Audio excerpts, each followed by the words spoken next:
This audiobook is part of a collection of books and videos created with one purpose in mind: to give you, the listener, the inspiration and practical tools you need for the journey of personal growth. My hope is that you can take some of what I present to you here and put it to good use, because life can be bigger, life can be more fulfilling, and it's not just for the chosen few. Welcome to the journey. Let's begin. Introduction. So firstly, I want to encourage you that you are not alone in desiring to change your life. You are not the only one who hopes it's possible. Many of us feel the need to experience life more fully, to taste more meaningful success, to discover our purpose, and to take hold of today. And often all it takes is a little insight and inspiration to get us going in the right direction. A little nudge, a little clarity, and suddenly we begin to see things in a completely different light, and something clicks and begins to affect everything we do. And then things can begin to change. If you're anything like me, then you've come to a place in your life when you realize that something does need to happen. A lot of things need to change. If you're living on the same planet as me, then you've probably realized by now that there are just too many distractions, too many unanswered questions, and life is just too darn short. There have been so many times in the past when I wished things were different. Times when I felt frustrated with where my life was headed. I felt powerless to do anything about it. There I was an intelligent man in his early 40s, and I hadn't figured it all out yet. Life was zipping by, and each year all I had was an excuse as to why I wasn't living the life of my dreams. I had to wake up and take charge of things before it was too late, and to do that I had to start learning how to approach today, how to make the most out of each precious day, and how to stop myself slipping back into the old routines that had ruled my life. I discovered the power of choice. We always have a choice about how we're going to live today, and the reality is that is all we have today to make those choices. Yesterday is a memory. Memories can linger, they can affect us, those scars remain, and they can hurt, but yesterday and all the other yesterdays are gone. We have a choice about how much we let our past dictate our lives. Tomorrow, well, that's a hope, a dream, a vague destination. We can plan, we can set goals and dream big dreams, or simply wish that things are going to get better, but our tomorrow is built upon today. We have a choice about how we look to the future, dread it, accept it, or make it. And we make those choices today. Once we can come to a place in ourselves when we really get it, that today is what counts, then we can begin to understand that we can truly make a difference to our tomorrows and live bigger, fuller, more successful lives. So at 42 years old, I finally decided I wanted to live a bigger, more fulfilling life. Bigger in the sense that I wanted to experience more of life, the grandeur, the beauty, the colour and the sparkle of living, and fulfilling in the sense of knowing that what I was spending my days doing was coming out of a deep desire inside me, something above and beyond the pursuit of mere happiness. So what have I found? Success, fulfillment, living your dreams, all these things are possible if we can learn to consistently seize our day. Even if you find yourself right now in a place where you feel that life has left you out of the decision-making process, or your job has taken over way more than it should, or your day is filled with running around after the kids and you can't wait for them to go to bed, this is still for you. Why? Because I believe in small changes. step by step, 10 minutes a day, a little bit of resolve, a small decision, they can all add up to something much, much bigger. We're going to be exploring 6 empowering habits which, when practiced regularly, can equip us to empower ourselves for change, take hold of today, and build something great for our tomorrows. So today's a gift. Let's start to unwrap it. Chapter 1, 24 hours from now. It may seem obvious that taking hold of today is a worthwhile exercise. After all, today is a gift and we should learn to make the most of it. But instead of simply making the most of what today brings, I want to suggest that we can make today a stepping stone towards a better tomorrow.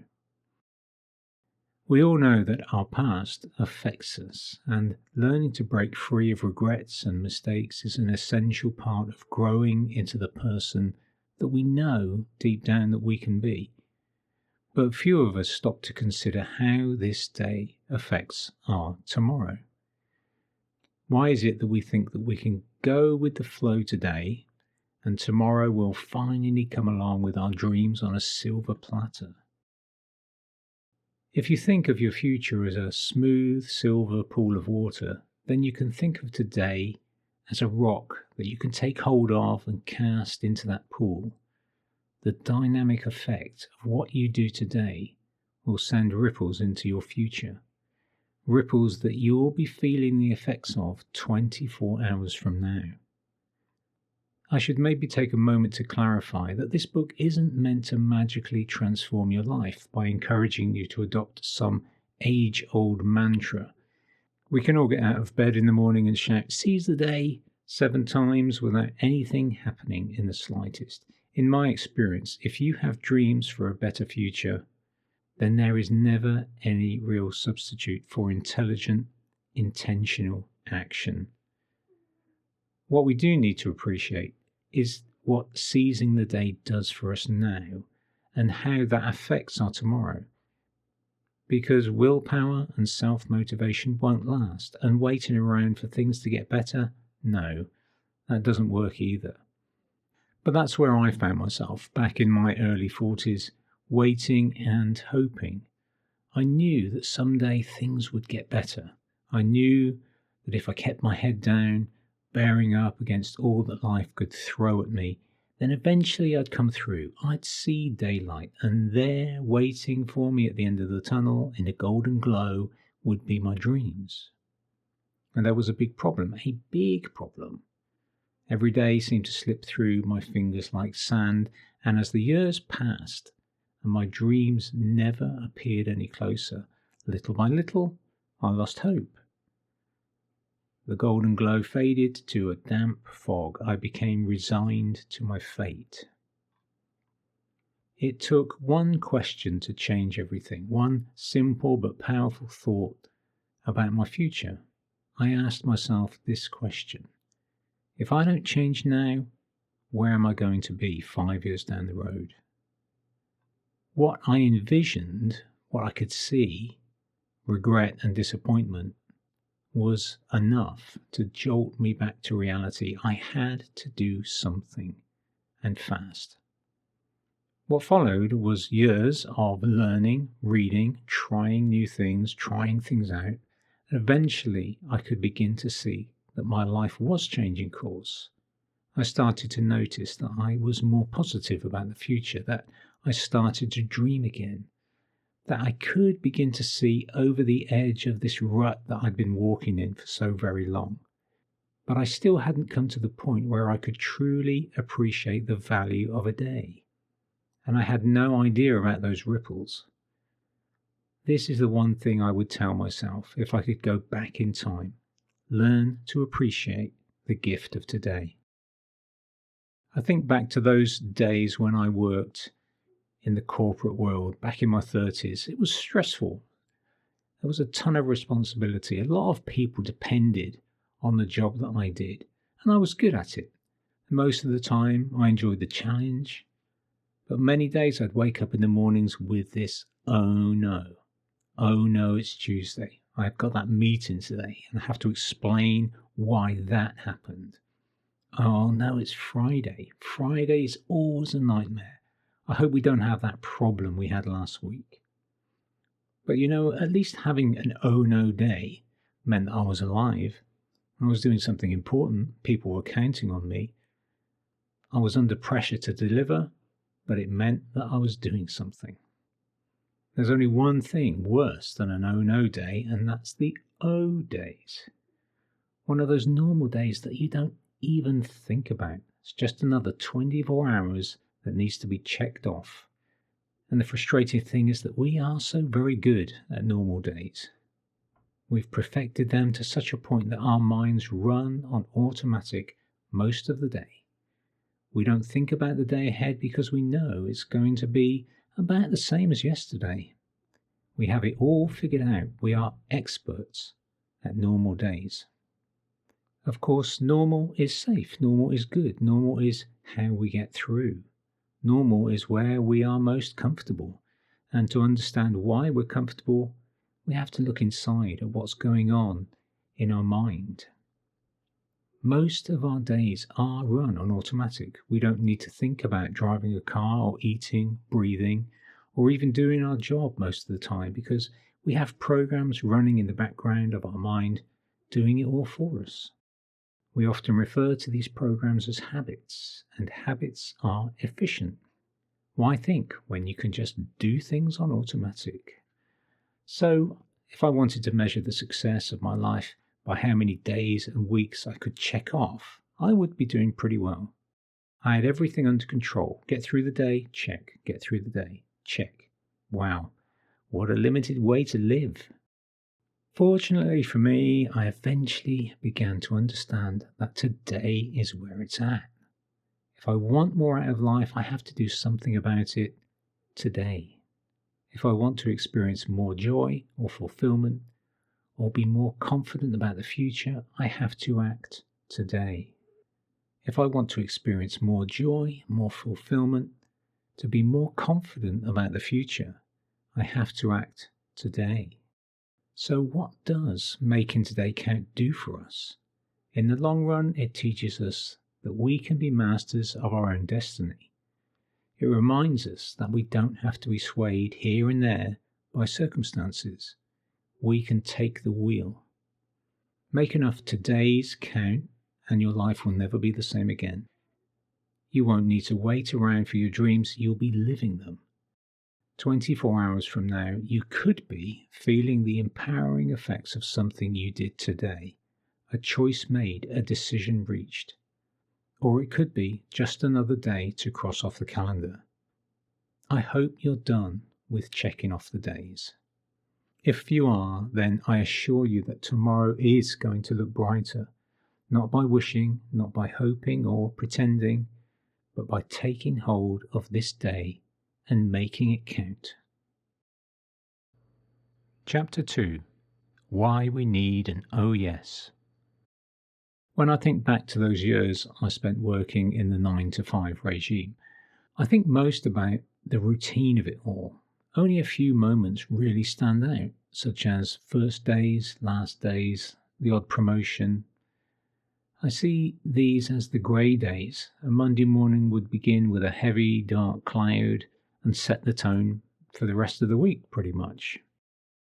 If it wasn't a sense of foreboding about the days ahead, then it was just that I wanted to get through them and do something I really enjoyed at the weekend. But most mornings, I wouldn't give a thought to the day ahead. The alarm rings, I get up, get ready for another day at the office, run through on automatic. Those are what I call the O days. They just happen, and one O day is pretty much like another. O days don't take a lot of thinking about because we humans are very good at creating comfortable, normal environments that hold no surprises for us. We don't really like surprises. It's why thousands of years ago we lived in caves. They are safe, controlled environments free from lions and tigers and bears. So when we shape our lives into comfortable caves, it shouldn't come as a shock to realize that every day appears to be fairly monotonous. Deep down inside, we actually prefer it that way. But we've moved on from caves. It's only when we decide to take a step back and look at the picture as a whole that we suddenly see the problem.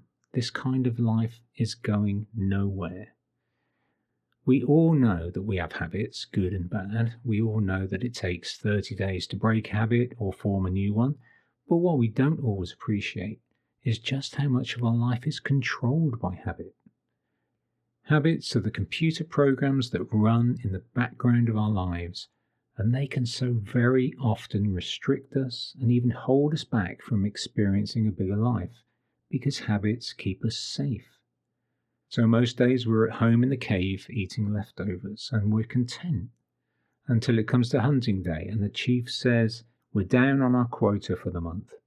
Why does it always rain on hunting day? The day I have to go out and kill an antelope or two, it's always the same: rain, mud and traffic jams. These are the oh no days, when you'd rather roll over and stay in bed. Okay, so that's a light-hearted look at the facts, but in truth, most of my days simply passed by without incident, without thought or care. And in a strange way, the oh no days added a little meaning to the mix. Feeling the pressure at least meant I was making a contribution to something. It was a rare thing to have an oh yes day. A day that would dawn full of promise, and I couldn't wait to get started. Not so great expectations. Have you ever had an expectation of someone or something that wasn't met? It can be so disappointing. We had built up a certain outcome in our mind. We were looking forward to a certain result or response, and everything falls flat. It's heartbreaking, and probably one of the reasons we tend to have low expectations of our lives and low expectations of our day. We know from experience that we shouldn't expect too much. Based on experience, we can safely say that today will be pretty much the same as the day before. It's a very limiting way to live, but it's also a very dangerous way to live. What does it take to turn a dull day into something better? The answer is not much. Think about it for a moment. If I'm living a grey existence, any little bit of light or colour is going to make me happy. So a chocolate bar, a beer or a pizza fest can mean all the difference in the world. Because we live with low expectations, we are easily satisfied when our expectations are set so low. But the answer isn't to set high expectations either. Imagine a life continually striving for excellence. Nothing less is good enough. We must be the last one standing in the arena or die trying. Our expectations are so demanding that we have to sacrifice everything to make sure they're met. Easily satisfied or never satisfied. There has to be a better way, and we'll look at that in the next chapter. Habits and expectations can and do bring limitations into our day, even before we're awake. So it's vital that we recognize this from the very start. Identifying the problem is halfway to finding a solution. The next step is to appreciate the role that our mindset and attitude plays in winning the battle. Overcoming our set expectations will depend a lot on developing a forward-thinking attitude. This is often what we call developing a growth mindset. If we can begin to change how we approach our day, how we think towards the day, we will quickly find ourselves equipped to start changing course. And if we couple that with a resolve to take small, consistent steps towards our dreams each day, it won't be long before you're having more and more oh yes days. To clarify, it's not about thinking more positively about your day. Yes, being positive is helpful, but let's not fool ourselves. There is work to be done. Neither is it about willpower. When you have nothing left to give, sheer determination is not going to last. I like to think of it as building up our oh yes power through two powerful catalysts that we'll be looking at later.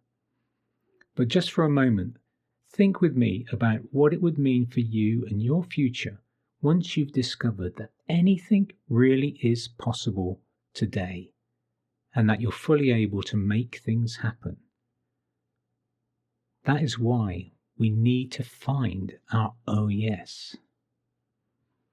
So bear with me, it's going to get easier once we can see that we're making progress. Chapter 3. Finding your oh yes. It's a new day. Just think about that for a moment. Our planet has once again successfully rotated on its axis, and the sun is shining down on our part of the world. And that is awesome to begin with. What an amazing universe we live in. What wonders we take for granted. What else is amazing? The times we live in are truly awe-inspiring. We are fortunate to be alive to experience them. Even better if we can truly learn to live in them. So you may have heard the expression carpe diem. It's Latin and it means seize the day. It's a powerful phrase. It's not just for the go-getters. It's one worth taking and owning for yourself. So if it's time to wake up and start a new day, then we can say with certainty that it's time to wake up and start a new life. Because the world is filled with opportunity and it's there waiting for us. And if we feel that our life has been missing something, if we find ourselves wishing things were different, then I want to encourage you right now that it is never too late to start making changes. Changes that will impact our life and the lives of those around us for good. So let's start the day on the right foot with a positive sense of expectancy in everything we do. We often have expectations of our day, and those expectations can shape our lives if we aren't careful. Instead of expecting certain things to happen and then be disappointed when they don't happen, we can instead live with expectancy. It's a subtle but very, very important difference. It means living with our eyes open to possibilities. Expectations can set limitations. Expectancy can mean possibilities. It doesn't matter if it's raining or cold or yesterday didn't go as planned. Today is a gift and it's there to be unwrapped. We're going to start living forward today. This is where things must begin to change at first, in our mind and in our attitudes. We're going to start living forward today. We're not going to just let it happen around us anymore. We're not going to simply go with the flow. Those days are over. We're going to intentionally take the wheel of this day and make it count for something. The good news is, of course, that by listening to this audio and reading the ebook, you've already started the day with good intentions, meaning that you're on the road to living a life of intentionality and not living it accidentally. Living intentional lives means making decisions today, taking action today, and making things happen today that will build our tomorrows, bringing in more purpose and fulfillment into our lives on a daily basis. That is exciting. What you do today makes a difference. Today is your day. Today is the day to do something, to take just one small step in the direction of your dreams. Trust me when I say that these small steps build into something bigger. And when the sun rises on a new day, you can say, oh yes, with even more conviction than you could today. A few pointers before we move into the next chapter. Think of one thing that's amazing about your life right now. Have you started your day with expectations that may not be fulfilled or create limitations? or with expectancy that invites opportunity? Think of where a past experience has held you back from embracing the new. An example would be a relationship that's gone wrong. Are you beginning to appreciate that how you live today will affect your tomorrows? Make a commitment to yourself to see more oh yes days. Are you ready to take the wheel of your life ship? What does your oh yes say to the world? Chapter 4. Why be thankful? The second habit, or strategy if you like, is thankfulness. Some people call it gratitude. It's the precious and powerful act of simply being grateful. It may seem strange to define thankfulness as a strategy, but more and more research is now pointing to the fact that being thankful or grateful has far-reaching benefits. It's not hard to see this truth reflected in the lives of many successful people worldwide who have made thankfulness a principle that underpins all that they do. Thankfulness plays a big part in the journey to your dreams. Looking back to my early childhood, it seems strange to me now that although I grew up in a home where money, or lack of, was always an issue, I was never taught to be thankful for what I had. In fact, I clearly remember Grandma's lesson to an ungrateful grandson, a hot cup of tea over my head. Well, she was a school teacher, and I should have known better. Even then, it wasn't until I joined some friends on an aid trip to Eastern Europe at the end of the 90s that I began to see just how much we take for granted in the Western world. The people I met had so little, and yet they were more than happy to share what they had with a bunch of strangers. It was a truly eye-opening experience that brought home to me the plain truth. We live like kings and queens compared to many. We are wealthy beyond the wildest dreams of a street kid in Mumbai. But that doesn't mean we're satisfied. Thankfulness doesn't seem to come naturally to those who have everything. To make matters worse, we are constantly reminded that we don't have the latest smartphone or TV. We should be the happiest people alive. Instead, we're weighed down with cares and troubles, all the time surrounded with pots of gold. It's not my intention to make light of real life worries. I do know what it's like to have financial problems. I know what it's like to struggle with debt. I know what it's like to lose a job. I know those worrying wobbles that you feel in a marriage when you are stressed and worried about money all the time. The stresses and pressures of everyday life are all too real, and the effects on us are very real too. There may well be mountains in our way and deserts to navigate, tears to shed and burdens to bear before this journey is over. Being grateful for what you have is not about lying down and accepting your circumstances. It's not about passivity. And it's certainly not about giving up on your dreams of better. No, on the contrary, practicing thankfulness enables us to rise above our circumstances to a place where we can more clearly see beyond the mountains. Thankfulness not only gives us a better perspective of our lives, it also empowers us to take a more proactive approach to overcoming. Thankfulness is the antidote to negativity.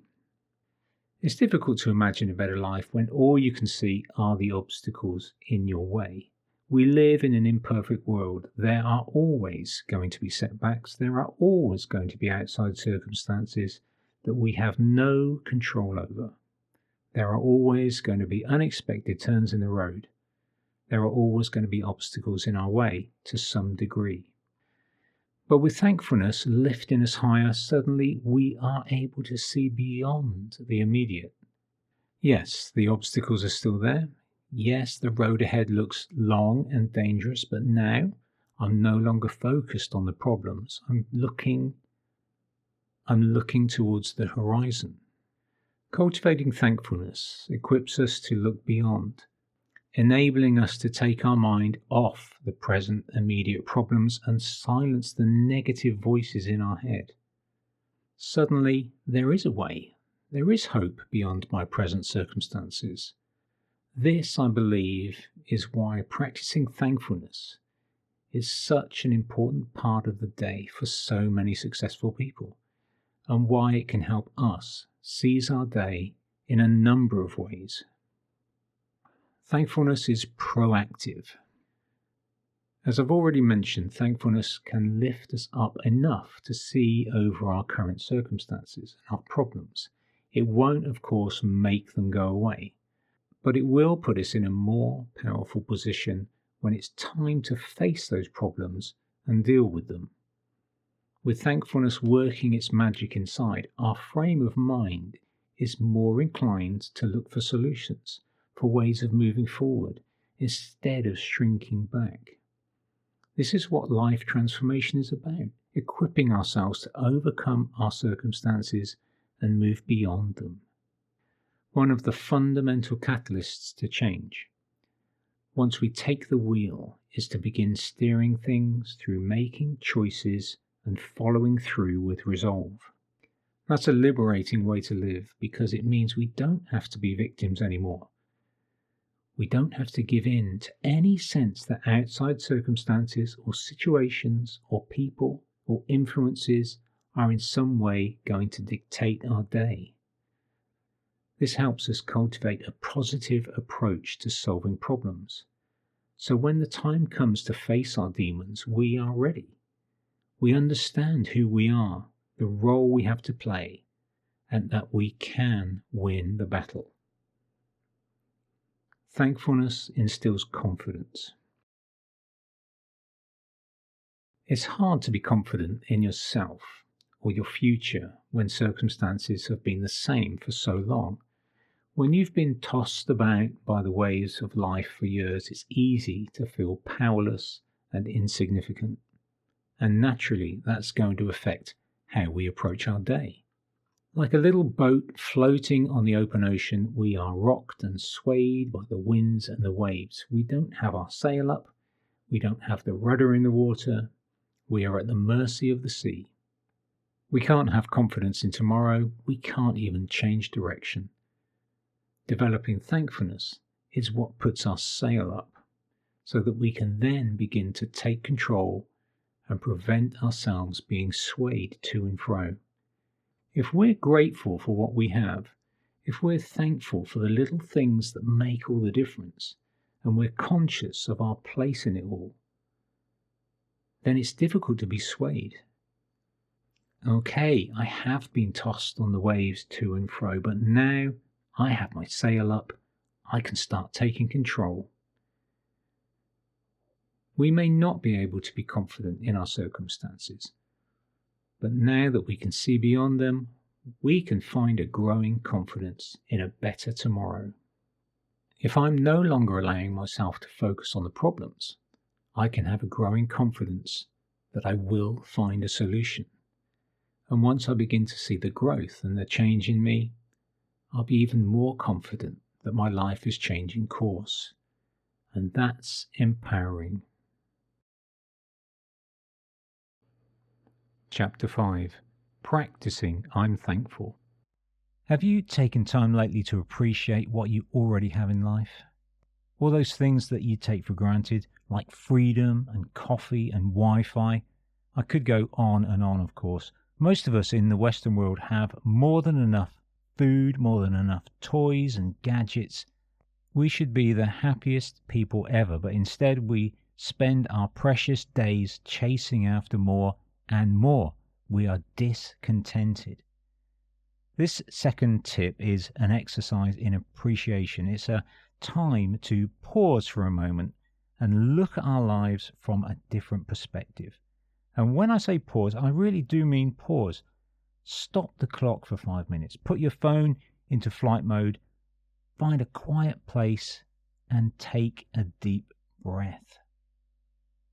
This is why mornings are so important to me. Usually we're in a rush to be somewhere and we spend the rest of the day trying to catch up. Instead of rushing around in the morning, take 5 minutes to let the power of thankfulness lift us to new heights and set us up for the new day ahead of us. Let's make this a powerful 5 minutes. Because so often we focus on what we don't have and we spend our days longing for things to be different. We wish our days away. We really do. Think about that. Today we're going to do things differently. We aren't going to let ourselves feel overwhelmed or that we lack something or that we're helpless to do anything about our circumstances. Today we're going to practice being thankful for all that we do have and begin to appreciate what we normally take for granted. Think about this for a moment. Has there ever been a better time to be alive? Think of all the knowledge that we have at our fingertips. The internet is bursting with knowledge about every conceivable subject. And it's all there. It's all there for us. Think of all that knowledge that we have right at our fingertips. Think of all that experience and knowledge and expertise that we can draw from, and it's right there on our smartphone or on our laptop. It's never been easier to learn a new skill, present your talents to the world, or take a concept and turn it into reality. That means that I can take what I have and use it to the best of my abilities without having to wait for someone to give me permission. To quote author Jeff Goins, we live in a time of no excuses. I'm already well equipped for the life journey that I'm on. And with thankfulness working for me, I become empowered to overcome and move forward. That is powerful stuff. Now, I realize that it may sound crazy to think that developing an attitude of thankfulness could be a tool to make today count. I urge you to try it and to make it a part of your day. Taking the time to be thankful can have a profound effect on us and the world around us. It can help us to rise above the small things that so often drag us down. It can help us to forget our problems and our frustrations. It puts us in a place of appreciation so that we can start taking positive steps away from a self-centered approach to life. It's a great place to begin a new day. I can't tell you what to be thankful for, but I will say this. The more you practice this exercise on a daily basis, the more you will see the difference in your tomorrows, and the more you will find things to be thankful for. Zig Ziglar once said this: gratitude is the healthiest of all human emotions. The more you express gratitude for what you have, the more likely you will have even more to express gratitude for. Before we move on to the next chapter, take 5 minutes to find a quiet place. Take a deep breath and simply be thankful. Have you been wishing your precious days away, looking for things to get better? What one thing would change that? Is discontent stealing your happiness? Are you overlooking or dismissing what you do have? Are there people in your life you take for granted? How can you change that and show your gratitude? Count your blessings. Think of 5 ordinary things you can be grateful for and make a start on your thankfulness list. Chapter 6. Look at it this way. It's so easy to live inside a very small world. This next strategy, called Now I See, is about challenging our norms, raising our awareness, and pushing our boundaries. All too often, it's the negative circumstances that get us opening our eyes, such as finding ourselves inches away from a serious accident. It's unusual to intentionally force ourselves out of our comfort zone in order to raise our awareness, but that may be exactly what we need to do if we're to live expansive, less inhibited, more aware lives. The truth is that most of the time we don't see the possibilities, we don't see what's there before our eyes, or even consider that there may be a different way of looking at the world. We don't want to entertain the notion that there is another perspective because it would challenge us at a foundational level. I can only speak from my own personal experience, and until my worldview is challenged, I will always tend to look at things through a lens, the lens of my upbringing, my background, my education, religious and social norms. So part of growing wiser, part of living a bigger life has to involve coming to a realization that we don't know everything, that there are other perspectives. We can learn things from other people, other cultures, other viewpoints. Even maybe our kids can teach us a thing or two. Our point of view that we grew up with needs to be challenged if we're ever to break free of the norm and embrace life with our eyes open to all the possibilities.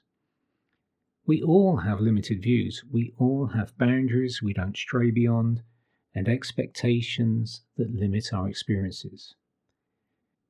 It is very easy for any of us to go through life thinking everyone else who doesn't see things our way must be strange or crazy or both.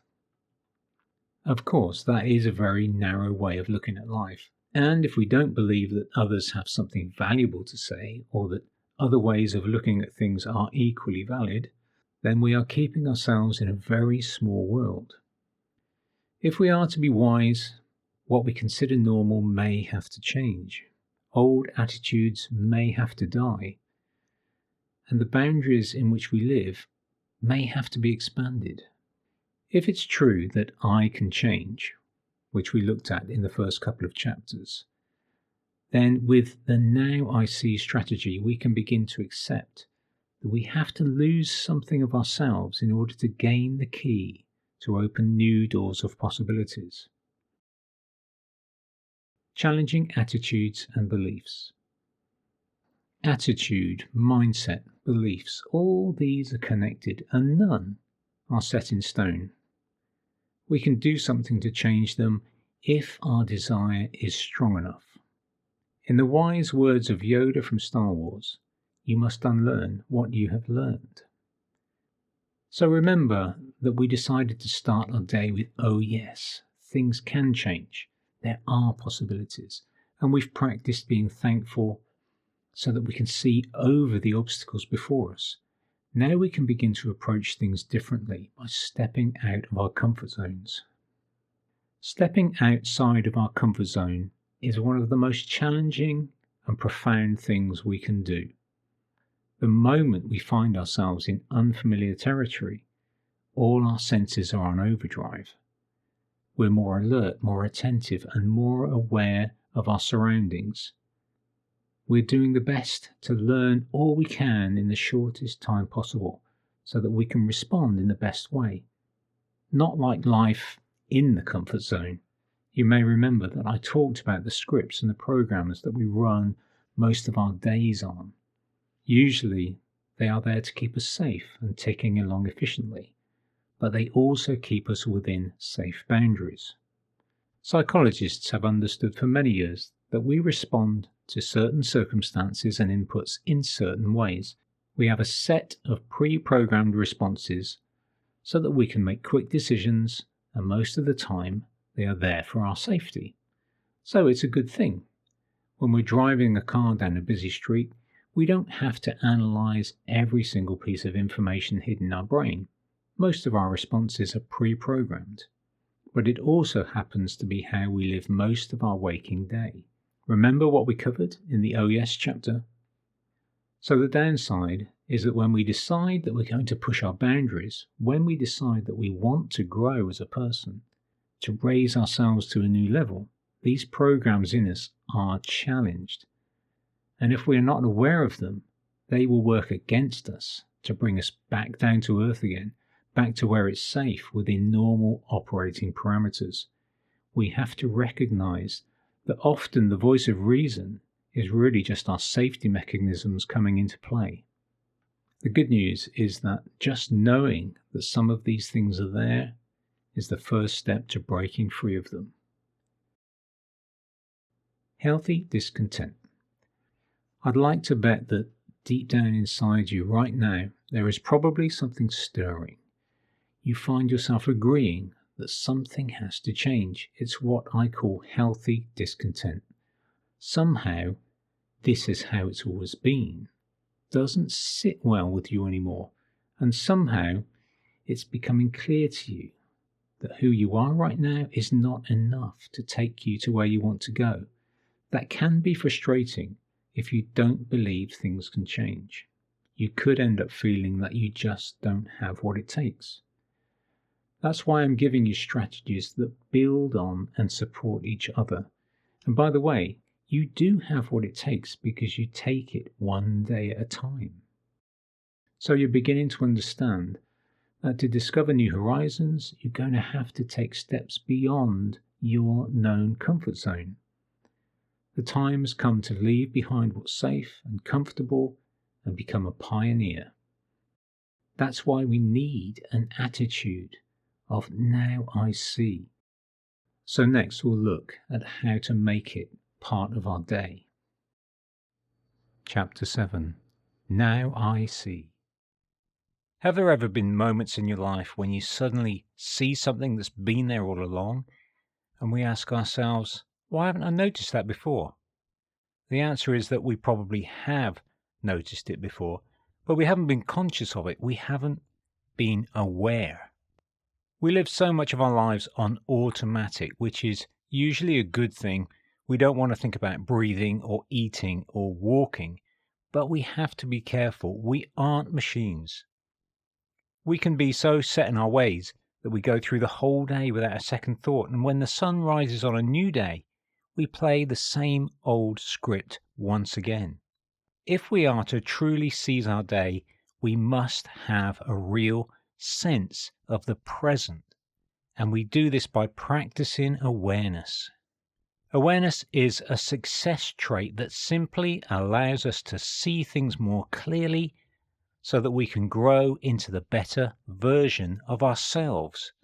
A growing awareness of what's going on inside us and outside us is going to help us understand ourselves better, why we think and act the way we do. It can also help bring a sense of wonder back into our lives, something we seem to lose as we grow up. It's time to wake up to today. Today, things don't have to be the same any longer. I don't have to stay stuck in the same old rut for one more day. I don't have to be held back by fear or insecurities or a misplaced sense of duty. I can appreciate the rich diversity of the world I live in. Awareness says, I can grow, I can change, and I can make changes in the world around me. It's all about seeing things in a different light. When I'm more aware, I'm more open to the new possibilities around me, new paths, new beginnings. And that's when exciting new things begin to happen. Life begins to look better each day. Practicing awareness means listening to our thoughts, to our heart, to what moves us. It means listening to others as they speak into our lives from near and far. It means deciding to look at things from a different perspective. It means humbling ourselves and admitting that we aren't always right. And in doing so, we put our feet on the paths of wisdom. You are already on the right track with growing your awareness, so you must have realized that there is more to life and you hoped to get some answers. Somewhere in your heart, you're aware of a calling, a desire, a dream. Somewhere in your thoughts, you find yourself challenging your norms. Somehow, this is how it's always been doesn't sit well with you anymore. Somewhere in the ebb and flow of life, you find yourself wondering if there is a different way of doing things. And somewhere inside, you are beginning to realize that who you are right now is not enough to take you to where you want to go. You're beginning to grow in your awareness. If there are 7.5 billion people in the world, you can bet that there are 7.5 billion different ways to look at the same thing. whether that's a painting on a wall, a business plan, or a plate of spaghetti. To really grow into the person we were meant to be means seeing things differently and acting on that. We don't really want to stay the same, so we don't want to be thinking the same or acting the same 6 months from now or even next week. Today, practice being aware of other people around you, those you interact with. Be aware that other people may not always see things the same way you do, and that you could learn something new today. Be aware of the time of day and every passing second. It will help you to appreciate every precious moment. Be aware of the power of your thoughts and get them working for you, not against you. Be aware of your hopes and dreams and dare to believe that you can make them a reality. Be aware of your surroundings and allow yourself to be inspired. Be aware right now of who you are, what you stand for, and where you're headed. It's time to take your place in the world. Today, allow yourself to see life from a different perspective and discover a whole new way of approaching your day. Some things to reflect on before we move on to the next chapter. Think about yesterday. Do you remember much about it, or did you go through it on automatic? Let it challenge your approach to today. Think of some ways you can bring awareness into your daily routine. Start by taking 20 seconds to look out the window. Journaling raises awareness. Write down a few thoughts from your day and take time to reflect on them. Practice listening when you're interacting with others today, especially the more significant people in your life. Make a note of 2 things from today that you can appreciate simply because they expand your view. Chapter 8. Order out of chaos. I haven't always been a writer, but there were many times when I had the desire to write. I would have an idea buzzing around in my head. I wanted to get it out. I wanted to expand on it and explore it, to follow that trail. So I would sit down at my desk and immediately I would be distracted by my messy desk, by the fact that I had no filing system and nothing was organized. So I would spend 30 minutes picking up stuff and rearranging things, and after half an hour, I'd lost my inspiration.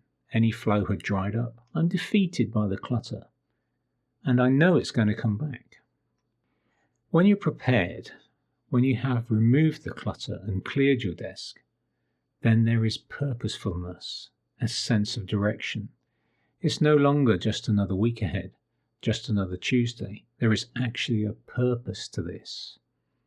On the flip side, the telltale signs of a disorganized life are when you find yourself chasing your tail, always catching up, always behind. You're not in control of the day is in control of you. No direction, no plan, because you don't need a plan just to get by. If you imagine that you're getting in your car and turning on the engine, you're ready for the journey ahead. If you're ready, there is a sense of order in your life. You know where your keys are, so to speak. You don't have to hunt around the living room, moving books and empty pizza boxes trying to find your car keys. You are organized to the extent that you can find them easily. They are where they are supposed to be. If you are ready, there is a sense of purpose in your life. You aren't just jumping in the car and going for a spin around the block. There is an underlying reason for what you're doing. If you are ready, you have a plan to accomplish those things that need to be done. And a plan puts you in control of the day ahead. To truly bring order into our chaotic lives, we need to minimize the clutter and the external influences, as well as address the deeper issues going on inside. We probably don't need constant reminders that we're spending too much time on social media. And it's all too easy to take a look around us and see 100 things that don't actually need to be in our lives. In a strange way, we need to take an ordered approach to establishing order. The important first step is to decide that clutter and baggage can no longer hold you back.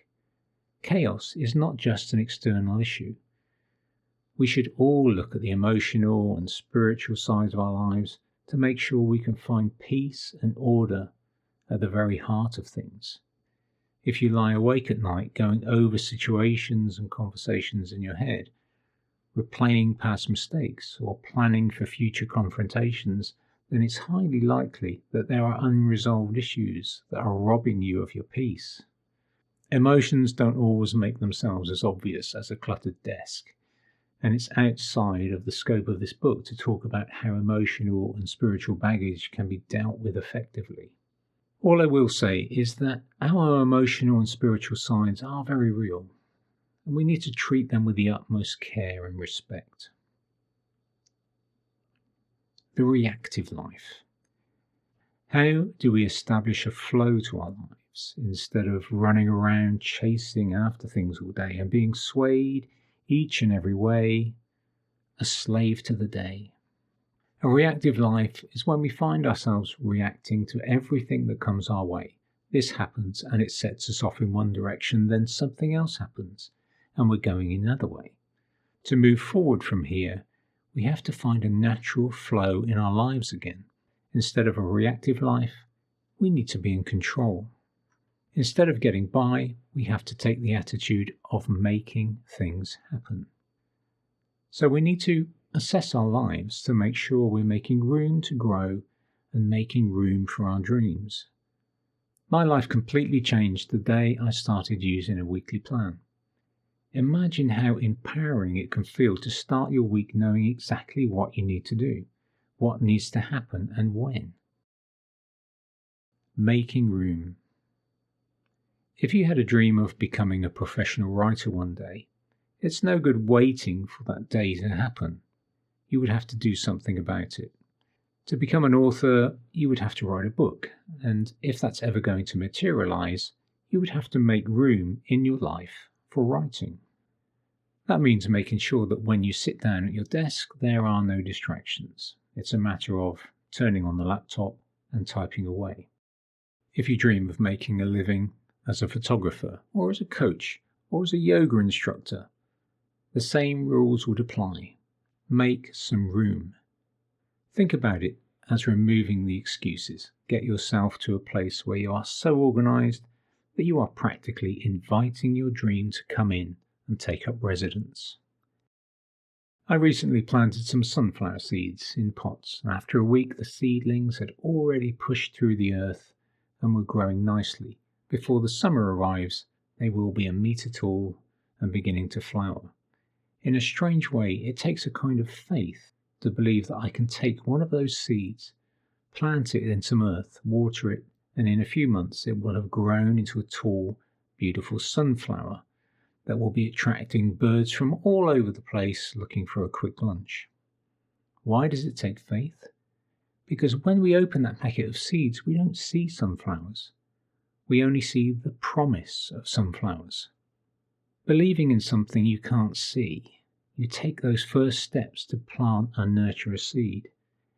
All it took to start the process was for me to see in my mind's eye those big, bright flowers in my garden and to create the right conditions for the seed to germinate. And even though those seeds may be years old, something happens. It's as if I said to that seed, "It's time." Take away the excuses, remove the weeds obscuring your life, make a place for your dreams to grow, and say, "It's time." Now let's look at how to make "I'm ready" an integral part of making today count. Chapter 9. I'm ready. We've probably had many days in the past that have taken us by surprise. Days when we do all we can just to keep our head above water. Everything seems to be moving so fast. But today is different. Today, things are not simply going to happen. We're going to approach today with purposefulness. Gone are the times when we sleep through the alarm, rush to work with coffee mug in hand, and spend all day with that nagging sense of having forgotten something important. Purposefulness, having a sense of purpose in our day, will enable us to really accomplish something of value before our head touches the pillow tonight. Purpose will keep us from drifting into any kind of chaos or disorganization. It means we can have a direction, a focus to our day, and we get to choose the direction. If we're to wake up every morning with a true sense of being ready, then we need to put a couple of things in place. We'll take a look at how planning and order help us to seize our day. First, let's start with restoring order. If we live cluttered, chaotic lives that are controlled and swayed by external forces, then we're going to find it very hard to move to our own true rhythm. And there's no doubt about it, our lives can so easily become cluttered and filled with junk and meaningless distractions, as well as all the demands that daily life places on us, especially if we have families, careers, and bills to pay. We end up dancing to someone else's tune. Our life ship may have drifted into the shallows and is in danger of becoming grounded, but now we're taking the wheel with new purpose so that we can steer in a new direction. An ordered life enables us to see clearly. From this point forward, we're committed to making things happen and setting the course of our life instead of letting outside circumstances or old habits have their way. It's about getting to a solid place in yourself so that you're ready to move ahead. Now, it may take more than a few days to bring new order into the chaos that has taken over, but we can do something that counts today. And the good news is that we don't need a rigid regime. We don't need to be a control freak. We just need to make small changes to the way we approach our day. Here are a few practical suggestions. If you were moving house, you'd probably spend a lot of time sorting through cupboards and drawers, making piles of stuff to throw away or give to the charity shop. If you think about moving into a new phase of your life, then it's time to have a good clear out, physically, mentally, and emotionally. Think about those daily distractions, emails, Facebook messages, and all the call of social media. Demanding, aren't they? But now imagine yourself as the captain of a ship navigating treacherous waters. One hand on the wheel, the other reaching for the smartphone. Who's in charge of your life? Is that blip from your iPhone really signaling a world-shattering event that demands your immediate attention? Here's a quick tip. If you are someone that gets a lot of emails, try unsubscribing from the ones you no longer want to receive. Set yourself a time limit each day for Facebook and social media. And don't make it the first thing you do when you get up in the morning. Your day is too important. Okay, Captain, both hands on the wheel. But now you find that your thoughts are wandering. Those nagging doubts have come back to haunt you and taunt you. What on earth am I doing here anyway? I wanted to play basketball. I should have listened to my mother. I should not have listened to my mother. If only I had. If only that hadn't happened. If only, and so on. We rerun past mistakes. We predict our future problems all the time, tying ourselves in mental and emotional knots, meaning we aren't present in the moment, which is right where we need to be. I'm not saying that we are to ignore our past or the emotional baggage that we may carry. If we know we're bleeding on the inside from emotional scars, recognizing them is the first step in the healing process. It's important to appreciate the process we go through when we try to make positive changes in our lives. And although the theme of this book is about today, we have to understand that there is only so much we can accomplish in 24 hours.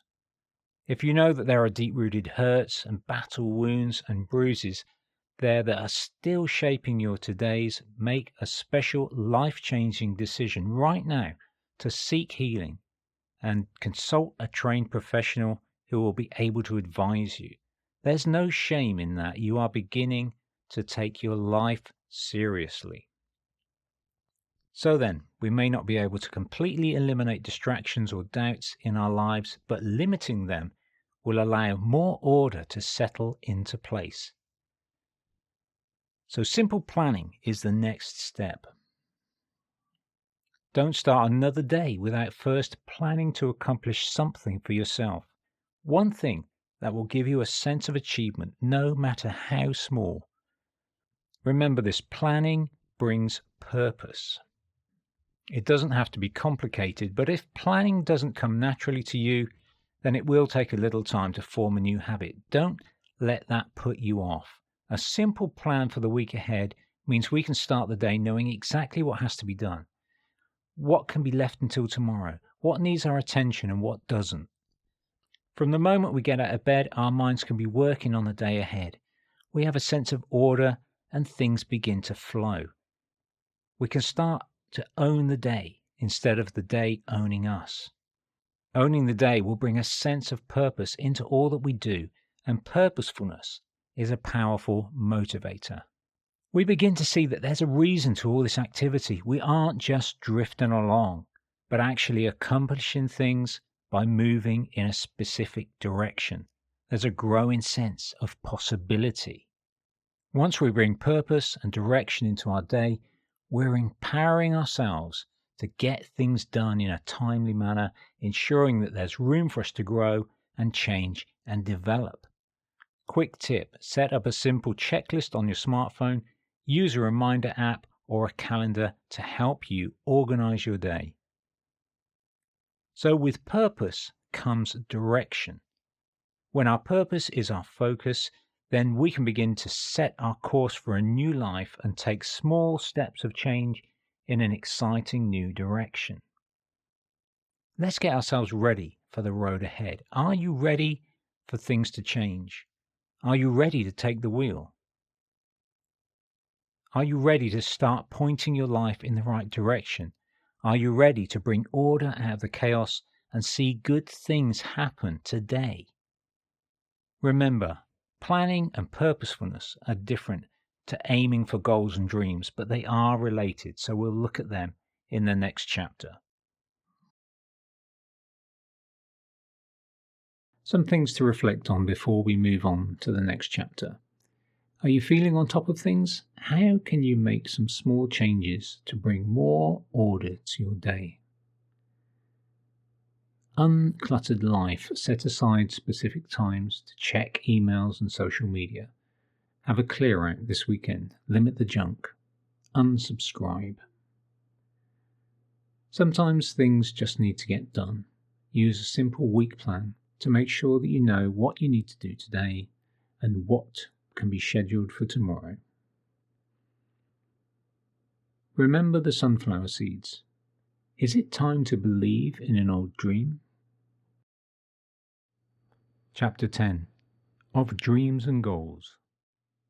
I want to dive into the crazy fifth dimension of vision, goals and dreams. So before we get lost in space, let's begin by defining what we're talking about when we talk about dreams. To understand the purpose of a dream and why they're so important, we have to first understand what it really means to dream. We dream with our eyes closed every night, but we can also dream with our eyes open. An eyes open dream is what happens when we choose to listen to the story our heart is trying to communicate with us. A story that is yet to be written, a story that could come true or end up being just another fairy tale. It all depends on how we see it and how we respond to it. The problem with dreams. Dreams, by definition, tend to be a bit vague. We can often equate a dream with a desire if it's a strong dream, or a wish if it's less important to us. For many people, a dream is something that is always out of reach, something that may happen one day in the future. Some may even ask, why have a dream when you can't see a way? Without a doubt, our dreams can seem distant, firmly belonging to a place called someday. Clarity and reality. The challenge we have with our dreams is to bring them close enough, that we can see the reality of them. Once we can do that, they are no longer a vague wish, but they are starting to become real. I can give you the standard 4 steps to accomplishing every dream talk, but you and I both know that secret formulas aren't really the solution. Yes, we all know that to reach our dreams we have to have goals, and to attain our goals we need a plan. We understand that dreams don't just materialize, but we need to take action. But there's a reason why you've set goals and made plans and not followed through. This is because we want to keep our dreams at a safe distance. We don't want to give them shape and form and clarity because we don't want to give them that attention. We know if we do, we will have to start taking them seriously. We will have to start asking difficult questions like, why am I not going for my dreams? I've always wanted to be a writer, why don't I do something about it? The fact is that for many of us, our dreams scare us to death. The slightest thought that our lives could be incredibly different than now, that we could actually spend our days free to do the things that really matter to us, unhindered by the usual commitments, the duty, the sacrifice, it all makes us so uncomfortable that we slam the door. We put our dreams in a box, shake ourselves off, and rationalize or tell ourselves lies. We doubt very much that we have it in us to achieve our dreams. We would be foolish to give our dreams the time of day. We even suspect that deep down we wouldn't even like ourselves very much if we changed to get there. There are plenty of reasons not to think about our dreams. So long as our dreams are just dreams, vague and far-off wishes of something better, then they will happily remain gathering dust on the shelves of our heart. A 50 list. If I asked you to write a list of 50 things you'd like to do or achieve over the rest of your life, a few ideas may come instantly to mind. Coming up with 50 is quite a challenge. I want to own a Ferrari. I've always wanted to visit the Eiffel Tower. I want to learn to speak Italian. I want to see Niagara Falls. I want to stay in a snow hotel in Norway. I want to swim with dolphins in Australia. I want to write a bestseller. This kind of brainstorming is a great exercise because it gets us thinking about life beyond where we are now as we start to explore possibilities for our tomorrows. But although it's great to have these kinds of goals, they aren't really dreams. If you scan through your list, you're likely to find that the majority are simply filling up your list. But a few of them, maybe only 1 or 2, scattered along that list, have a really strong pull to them. There's a connection there that can't be ignored. The most important thing you can do in your life right now is to identify those few things and throw the rest. That's right. If you had to choose just 2 off the list, more than likely you'll be able to identify them very quickly. As you wrote them down, you probably found yourself thinking more about those. You probably found yourself dreaming about them. Now that is something worth considering to be a real dream, or at least a part of your life goals. If you consider dreams to be glimpses of your future, but not the whole picture, then you're on your way to identifying meaningful dreams. Here are 3 questions you can ask yourself while going through your 50 list. Could I go through the rest of my life without this? If yes, then move on to the next goal. Does it pull me? Is there an inexplicable attraction there that goes deep? Do I fear it? Is this something that I know means stepping out of my comfort zone and changing the way I live life? This can often indicate a meaningful dream. Once you've cut your list down to maybe 4 or 5, ask yourself this question. Is this a worthy dream? If I were to be known for one thing in my life, would I want it to be this? Chapter 11. I'm aiming. So we've had enough of wondering what the future holds, right? Think of all that mental energy that could be put to good use actually designing our future instead. And as I often say, it's time to take the wheel and start pointing our lives in the right direction, in the direction of our dreams and goals and desires. Needless to say, it's impossible to aim for something when you aren't sure of the target. So it's vital that we have a clearer definition of what we want our lives to be like. And that is all that a dream is. It's a vision of our future. It doesn't have to be a crystal clear vision, not a perfect plan. Right now, we just need something to aim for, because as we grow, our dreams are going to grow and change. And once we're clearer about our vision, we can begin to do something about it. Once we have a dream, an aim, then we can make goals to get there. It's incredibly empowering to start a new week knowing what we're aiming for, and to start a new day with a specific goal in mind. Just think about that for a moment. Waking up knowing that there's something you're going to do today which is going to take you one step closer to your dreams. And right now, it's not important to have big, long-range goals of success and great achievements. Those things can come in time, but to make today count, we need short-term goals. We need to have a clear plan of what we want to accomplish in the next 3 months in order to bring our dreams that much nearer. Short-term, specific goals that are tied in to our long-term desires and vision. So, this chapter on aiming goes hand in hand with the previous chapter, I'm ready, but they do work in different ways. Many of us struggle with the whole concept of dream building and setting goals. It's something that comes with practice. Dreams have to be developed over time, and they will change as our capacity to dream expands. That's why it's important to take things in small chunks. A lot of things can happen in 3 months. It's important to realize that we can change our lives dramatically by taking these small chunks of the year and making them count one day at a time. So our short-term goals have to be based on our long-term vision, so that we can begin to associate our work now with our dreams for the future. That means there is an emotional pull there that is an essential empowering ingredient to getting ourselves rolling in the right direction. And you'll be surprised at how short-term goals build on top of themselves to accomplish big changes.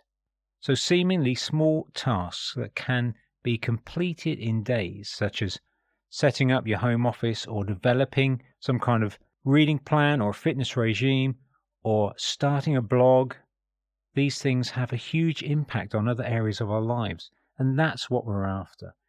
And one more word of encouragement.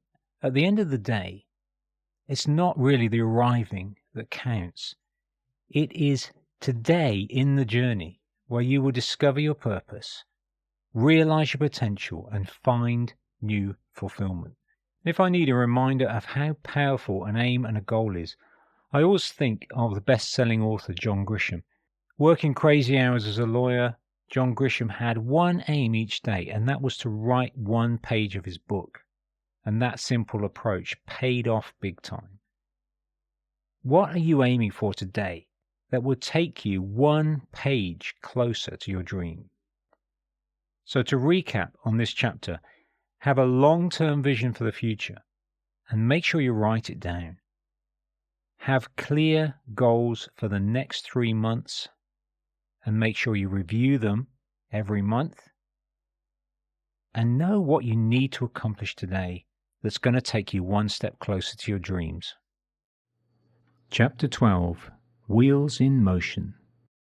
We're nearing the end of the book as we start to look at the last of the 6 strategies, which is all about overcoming any final hurdles and dealing with any remaining excuses that may stand in between us and the life we desire.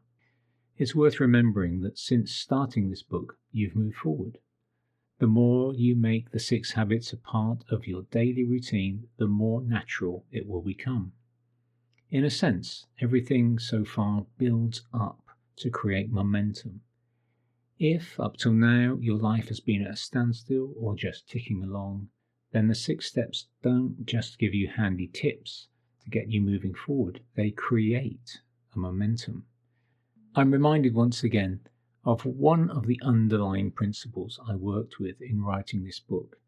It's not to give you a list of things to do to make you more successful. It's about giving you tools to work with that bring about lasting change. This final piece of the puzzle, this final strategy is called I'm Taking Action. This is what it's all about in the present. The reality of our lives is that you and me, as I've said before, we're on a journey of leaving, being, changing, losing and gaining. We're leaving behind the old life, the old self, old ways of doing things. We're losing those habits that have held us back and kept us small. We're being fully in the present moment so we can meet the day head on, changing our mindset and our attitude, our focus and our direction, and gaining the wisdom, insight and the abilities to gain that life that we desire. The key is that these are continually happening all the time. And the most important part of the journey is where you find yourself right now in the present moment. Going back to something I touched on right at the beginning of the book, we need to appreciate not just what a gift today is, but how it's connected to our past and to our future.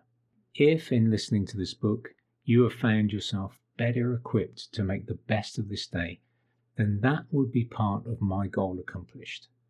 That in itself could be a helpful, practical and positive step forward for many people. But if that's all that I left you with, I'd only be telling half the story. Because making today count is not only about making the most of what you've been given. It's not simply a matter of learning to run the race faster or build your tower higher. It's about something much more dynamic and lasting. Remember the ripples that I talked about in the first chapter? I mentioned how we are products of our past. All of us share common influences that we've either owned, rejected, or ignored to some degree or another. Philosophy, politics, culture, science, religion, art, to name a few. To make a point, let's look at how a certain philosophy has become ingrained in our worldview.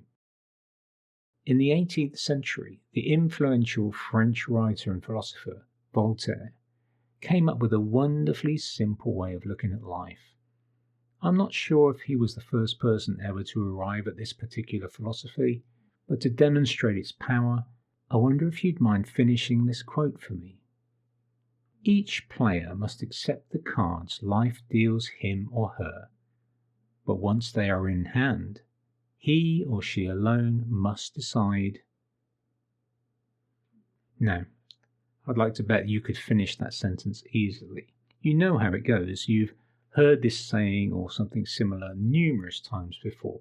You may even have unwittingly owned it for yourself and taken it as part of your own life philosophy. This is how it ends. He or she alone must decide how to play the cards in order to win the game. Did you get it right? I bet you did, or something like it. My question to you is, do you believe that? Do you, at this point in time in your life, believe that you have to make the best of what you've been handed in order to win, in order to succeed? Hopefully, by this stage in the journey that we're on, you're beginning to understand that's a very limited way to live. The Lego house. Did you ever play with Lego bricks when you were a kid? I did. I loved creating things from a pile of colourful pieces of plastic.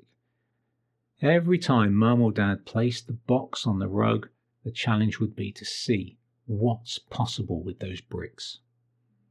Imagine then entering the room of today, and there on the table is your box of bricks waiting for you.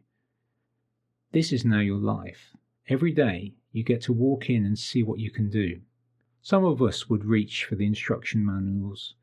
We aren't sure of our skills. We find it hard to imagine a wonderful model house in our mind, so we borrow someone else's design. And step by step we add brick to brick until we come up with something that looks good. but is sadly lacking in imagination or personal touch. Others who feel more creative or adventurous will simply start. Who needs instructions? A brick here, a brick there, a wall, a window, a door. Try this, try that. If it doesn't work, start over. As the day comes to a close, the creation is a wonderful display of colour and shape, but has little in the way of purpose and is a long way from being finished. Still others have a grand design in mind, but it's difficult to know where to start. They're unsure of their ability to make bricks into a building. How can this pile of plastic become what I imagine? They are hesitant, and as the day goes on, there is little to show for it. Maybe tomorrow will be better, they hope. Whichever category you fall into, the overall philosophy is pretty much the same. Do what you can to make something with the bricks.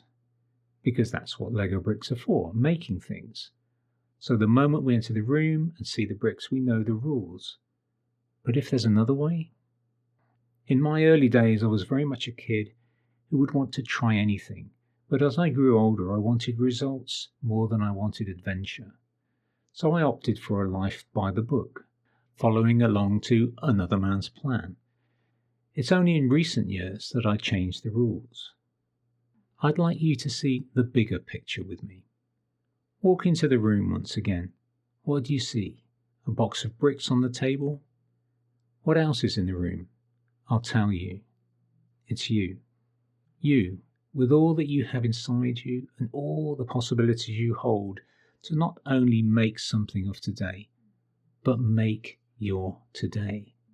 Today may very well be about building, creating and learning, but it's also about going deeper, looking inside and discovering what's there.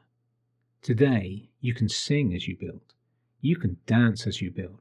In fact, you can dance and not build. Wow! You can sing and dance and jump around, and who cares about the bricks? Maybe, just maybe, it's not about the bricks. It's about the song and the dance. Chapter 13. I'm Taking Action. Now, there was a time when I was all too good at putting things off until tomorrow, waiting for the perfect time and making all kinds of excuses as to my lack of progress. And when you're a procrastinator like I was, it can be a challenge to break out of the cycle that keeps you from taking action, because that is what it takes, action. Taking action is really the final piece of the puzzle when it comes to seizing our day and making significant changes in our lives. And I'm afraid to say that nothing much is going to happen until that last piece of the puzzle is in place. The good news is that all of the other previous steps build on top of one another to take you to a place of action. It's a process that needs to be steadily applied until it becomes a habit and you become a person of action. We have to become action takers. We have to become action takers and make things happen if we are ever to experience a more fulfilling way of living our lives on a day-to-day basis. Of course, action alone isn't going to do it. We can't substitute procrastination for busyness, and that won't work either. It has to be intentional action, action that has a purpose and an intended outcome. That way, we're not shooting in the dark, we're actually going for something.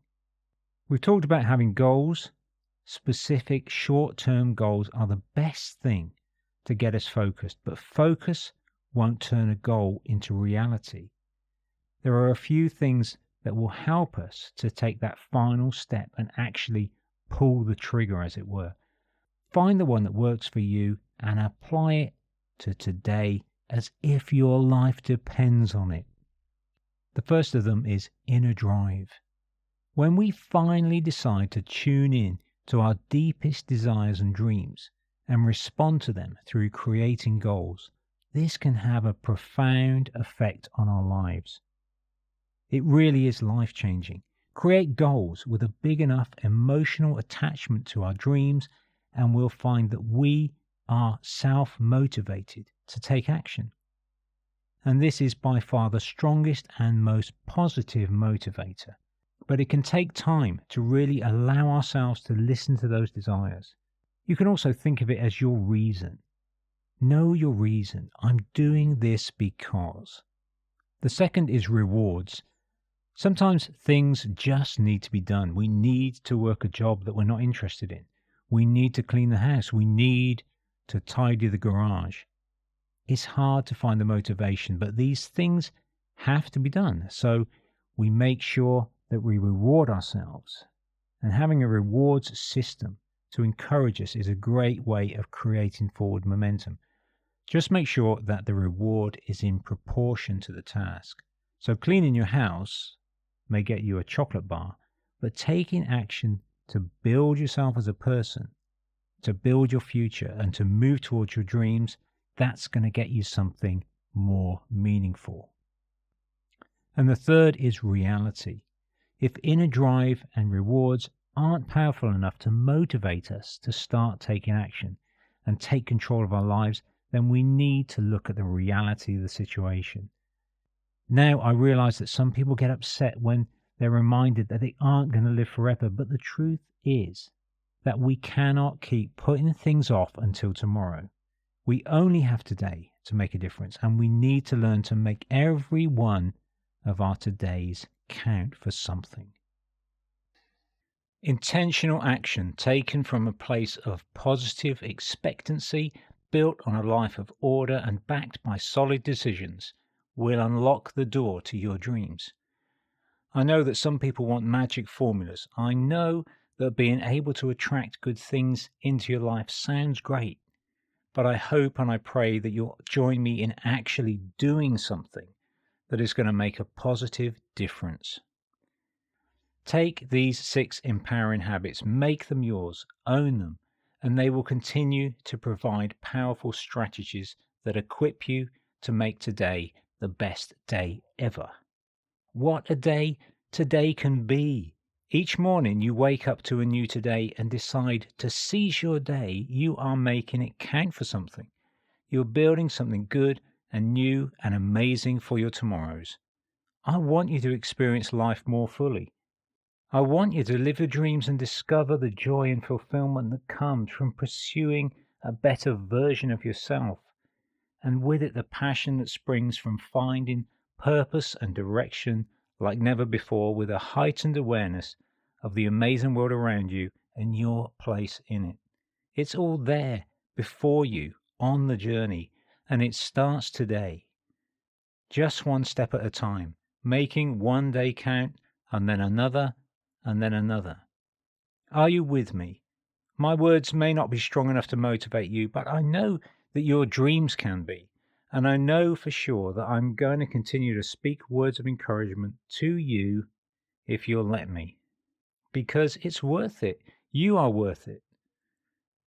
And there's one last thought I want to leave with you, and it's something that I've said earlier in this book. Take it into your day with you and allow it to speak into your life. Our tomorrows are built on the foundations we lay today.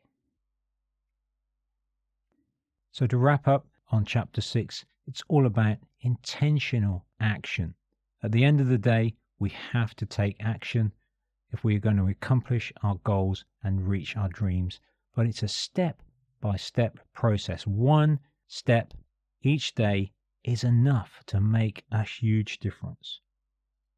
So find your motivation, find the reason for doing this, learn to tune into those deep desires of your heart.